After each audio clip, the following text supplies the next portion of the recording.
this. Right now, a historic blizzard is slamming the northeast United States from Maryland to Maine. More than 40 million people are under winter storm and blizzard alerts. Major highways are shut down and over 600,000 customers have lost power at the peak of the storm. Airports from New York to Boston are canceling thousands of flights, turning this busy corridor into a frozen standstill. Here is the important part. Forecasters say this blizzard of 2026 may be the strongest snowstorm to hit the region in roughly a decade, and at least 2 people have already lost their lives.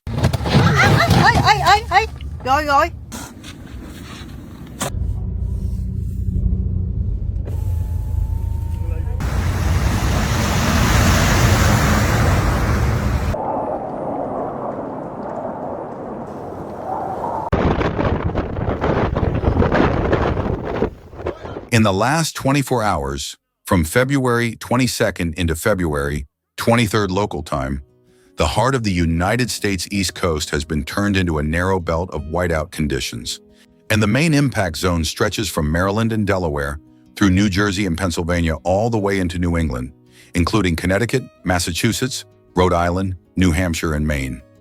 Meteorologists describe the system as a classic nor'easter that rapidly intensified over the Atlantic, a textbook bomb cyclone with its center just off the northeast coastline. 3. As that low pressure deepened offshore, cold Arctic air locked in over land and very moist Atlantic air wrapped into the storm from the ocean side. The result was heavy, wind-driven snow falling for hours over the same corridor where tens of millions of people live and work. According to the National Weather Service, more than 40 million residents ended up under some form of winter storm warning, blizzard warning, or high wind alert. For the first time in almost a decade, blizzard warnings covered nearly the entire Rear 95 corridor from New York City to southern New England. Here is the important part. Several agencies now rank this blizzard of 2026 among the strongest snowstorms the Northeast has seen in roughly 10 years.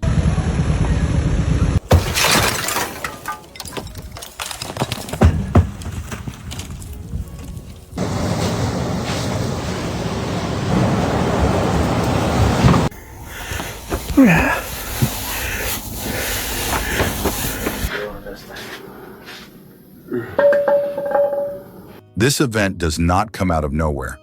It is part of a series of intense winter outbreaks that have hit North America during the 2025 to 2026 season, following a major late January blizzard that already stressed cities and infrastructure. Now a new storm is piling fresh snow, stronger winds, and more disruption on top of that fragile recovery.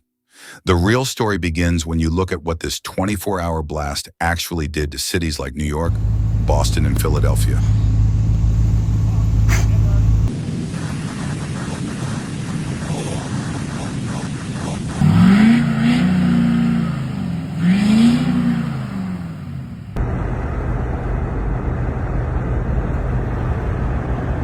As the center of the storm deepened off the Atlantic coastline, conditions along the northeast corridor deteriorated hour by hour. On February 22nd, governors in New York, New Jersey, and several neighboring states declared states of emergency and began restricting non-essential travel on major highways, including I-84 and the New York State Thruway. Truck bans and heavy vehicle restrictions went into place across New Jersey, Pennsylvania, and Massachusetts to prevent pileups in near-zero visibility.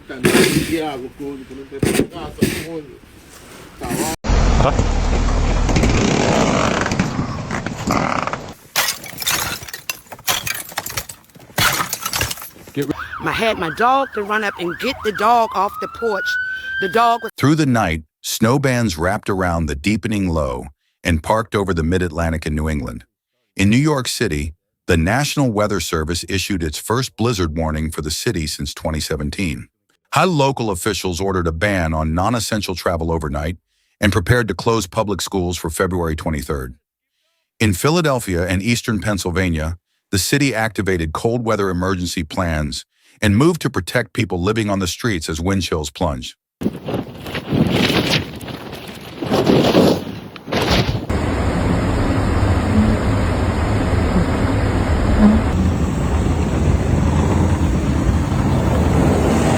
By the morning and early afternoon of the 23rd, the true scale of the storm was visible on the ground. Central Park reported about 19 to 20 inches of snow, pushing this event into the top 10 snowstorms on record for New York City. Parts of Staten Island, Brooklyn, and Long Island saw totals over 50 to 60 centimeters. In southern Rhode Island and around Providence and Warwick, National Weather Service reports showed 36 to 38 inches of heavy wet snow.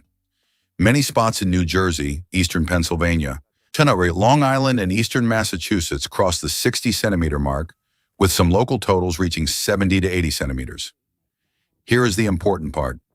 At least 2 people have died so far in incidents linked to the storm, and officials warn that number could change as damage assessments continue.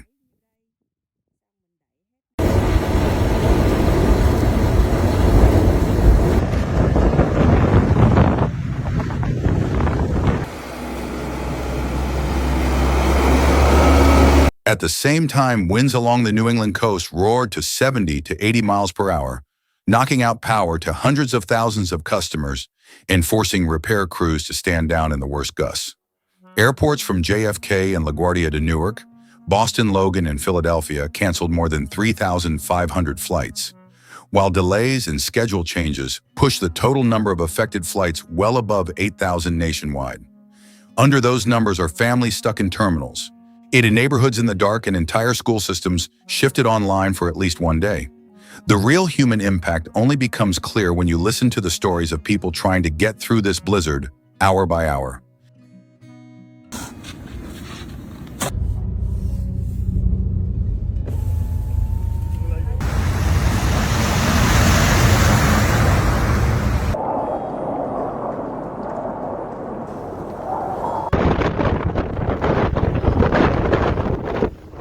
Behind the numbers, this blizzard has turned into a long, exhausting night for millions of ordinary people.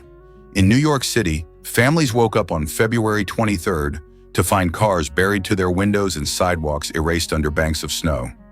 Parents tried to juggle remote work and children suddenly at home after public schools shut down for a snow day for the first time in years. Local media showed images of delivery workers and healthcare staff walking through knee-deep drifts because subway lines and buses were running on skeleton schedules. For people whose jobs cannot move online, in every canceled shift meant lost income on top of the cold.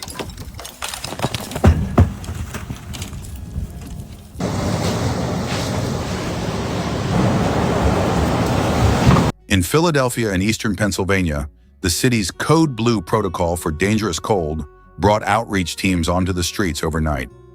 Shelters opened extra beds and volunteers checked on people sleeping in doorways or subway stations as wind chills dropped well below freezing. Emergency managers say those efforts can be the difference between life and death in a storm where visibility falls to just a few dozen meters and temperatures stay near or below freezing all day.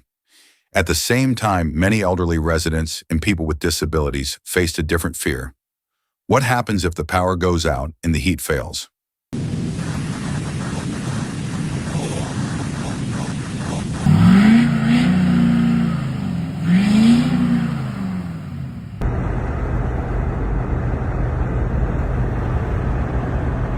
Along the New England coast, families in Massachusetts and Rhode Island spent the night listening to gusts near 80 miles per hour slam into their homes. In some neighborhoods, power failures cut lights and electric heat as heavy wet snow pulled down tree limbs and lines. Crews could not safely go up in bucket trucks until winds eased, leaving entire streets lit only by flashlights and phone screens. In those dark, quiet hours, the storm was not just a weather map. It was a question of how long food, batteries, and patience would last. For the Northeast and Mid-Atlantic, this blizzard has been as much an infrastructure test as a weather event. On the roads, state police and transportation departments from New Jersey to Massachusetts spent the night closing ramps, enforcing travel bans, and trying to keep at least one lane open for emergency vehicles. Tow trucks pulled jackknife trucks and stranded cars off interstates, while plows ran in convoys to push back drifts that returned within minutes in the strongest bands. Even with aggressive preparations before the storm, authorities admit that no system can function normally when visibility drops towards zero and wind-driven snow covers traffic signs and lane markings. Air traffic along the East Coast also faltered under the weight of the storm. Major hubs at JFK, LaGuardia, Newark, Boston, Logan, and Philadelphia all saw long lists of cancellations and delays, with airlines preemptively scrubbing thousands of flights over a 2-day period to avoid having crews and aircraft trapped in blizzard conditions. That decision reduced chaos on the tarmac but pushed the disruption onto travelers and businesses whose plans depended on those flights. Cargo shipments, medical travel, and simple family visits were all interrupted by a system most people never see: the tight coordination required to keep planes, crews, and airport staff in the right place at the right time. The power grid faced its own emergency.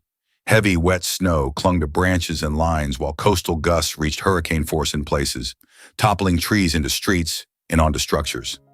At the peak, hundreds of thousands of customers in Massachusetts, New Jersey, Connecticut, and Rhode Island were in the dark.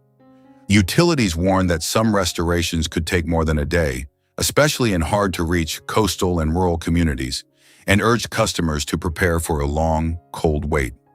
When you combine blocked roads, shuttered schools, closed offices, and widespread outages, as the storm becomes a stress test of how a modern region responds when everyday routines are suddenly stripped away. As the snow piled up and winds howled, the focus across the Northeast shifted from simply enduring the blizzard to responding and helping people through it. Governors in Connecticut, Massachusetts, Rhode Island, and New Hampshire activated state emergency operations centers and called up National Guard units to support local police, fire, and medical services. Guard troops helped clear access to hospitals, transported essential workers, and assisted in moving residents from stranded vehicles or unsafe homes to warming centers.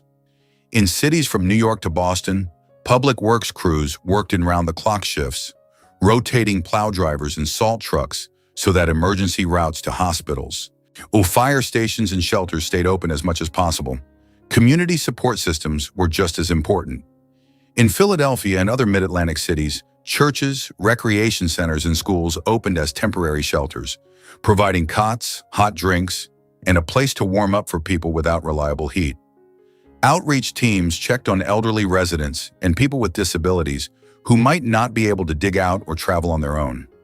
Food banks and community kitchens adjusted schedules and delivery routes to get basic supplies into neighborhoods, while roads were marginally passable. Here is the important part. These quiet local efforts often determine whether a storm like this remains a story of disruption and inconvenience or becomes something far more tragic for the most vulnerable. How does utilities and infrastructure operators also move quickly into recovery mode? Power companies brought in extra crews from states outside the impact zone, staging bucket trucks and repair teams just inland from the worst coastal winds so they could move in as soon as conditions allowed. Transit agencies inspected tracks and overhead lines, cleared platforms, and began planning limited service restorations even before the last snow bands moved offshore. At every level, from federal emergency managers down to neighborhood volunteers, the response has been a test of how prepared the region is to cope with a high-impact winter storm in the 21st century. Even as shovels scrape sidewalks and plows, push the last drifts aside, this blizzard of 2026 is raising hard questions about how the Northeast lives with winter in a changing climate. Meteorologists are careful to say that no single storm can be blamed entirely on global warming. Still, they point out that a warmer atmosphere can hold more moisture, and warmer ocean waters can provide extra fuel for coastal lows like this one. The result can be fewer but more intense events, where a single storm drops extreme snowfall over a very short time. For cities with dense populations and aging infrastructure, that combination is a serious challenge. Here is the important part. The blizzard did not only test snow plows and salt supplies, it exposed how quickly daily life can break down when roads, power, and public transit all falter at once. Families who had backup heat, batteries, food, and medicine at home were in a very different position from those who did not. People who understood local alert systems and travel bans could avoid the most dangerous hours on the road.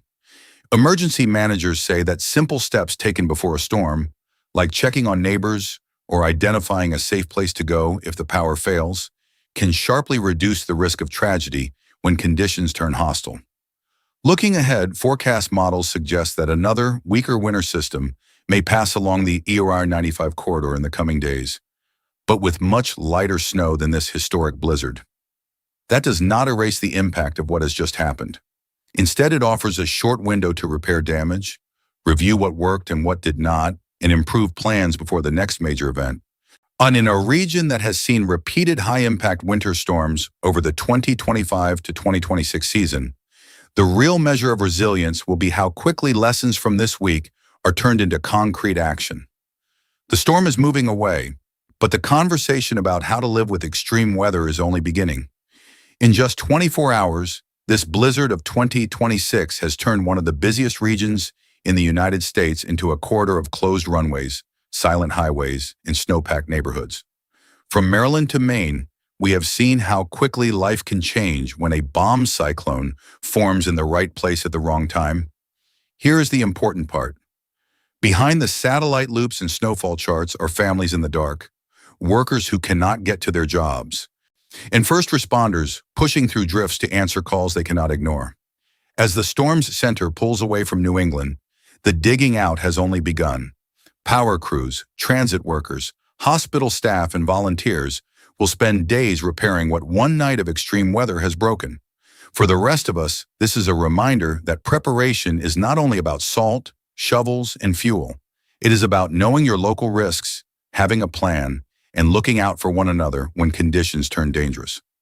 Our coverage of this historic blizzard continues as communities assess the damage and start to rebuild their routines. The storm will pass. The question is what each of us will take from it for the next time winter pushes this hard.